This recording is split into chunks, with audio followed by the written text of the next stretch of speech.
Heinz is what ketchup tastes like. William J. Legier III, History 713, American Entrepreneurship since 1900. Henry John Heinz, October 11 to 1844 to May 14, 1919.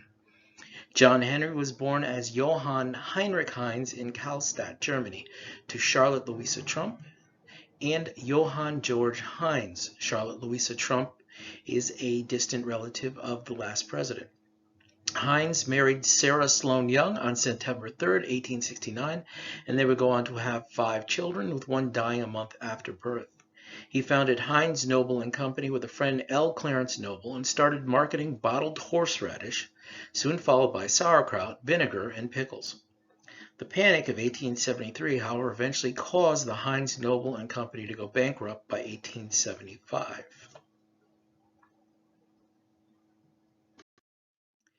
Not to be deterred, and realizing that there was a market for shelf-stable products, J Heinz began a new business 2 months later with help from his brother John and his cousin Frederick. The company became known as F&J Heinz from 1876 until 1888. In 1888, with the success of the company, J Heinz acquired controlling interest in the company from his brother John, thus establishing the J Heinz Company. If you look at the illustration on the side here, it shows a catalog from the now defunct J Heinz Company and one of their pickles. As America began to recover from the Long Depression, as it was called before the Depression of the 1930s, production continued to expand in the 1890s with new factories and branches built in Allegheny City, Iowa, New York, and Michigan.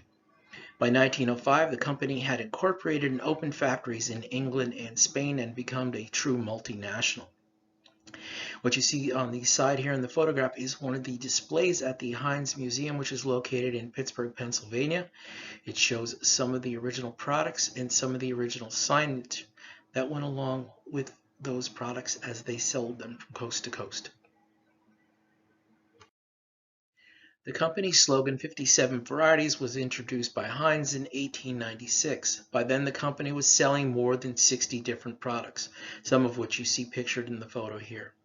The company produced apple butter, baby food, baked beans, ketchup, Mandalay sauce, mincemeat, olive oil, peanut butter, pickles, preserves, rice flakes, soup, spaghetti, tomato juice, and vinegar. In short, there was no food product that Heinz and his heirs did not produce at some point in time that was not shelf-stable. They would also become heavily invested in both World War I and World War II in war production for the federal government. It would seem like Heinz was the ultimate entrepreneur, but as with many great men, he had his faults. He went for a consolidation of power through the Pure Food and Drug Act of 1906. Muckraking journals had long reported on the appalling unsanitary condition in the country's manufacturing plants, especially those in Chicago's meatpacking industry. But it wasn't until the public's outcry following the publication of Upton Sinclair, The Jungle. Heinz used the Pure Food and Drug Act to basically eliminate competition, as Heinz food would be sold as the only pure food.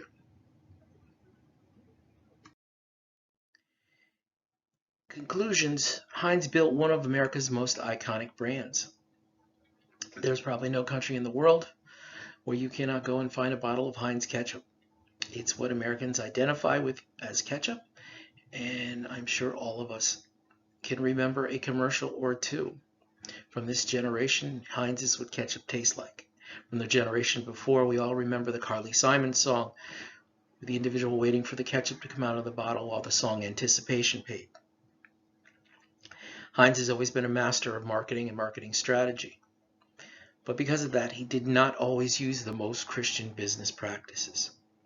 The Pure Food and Drug Act, which he pushed through with the help of his son, was used to eliminate competition and was used to basically malign and insinuate that the other producers of other ketchups and other products which Heinz also sold were not producing pure food, were not producing food that was hygienic, and not producing food that was safe to consume. On the other side of that, the dichotomous nature of this man, he left a legacy of major donations to religious and educational organizations.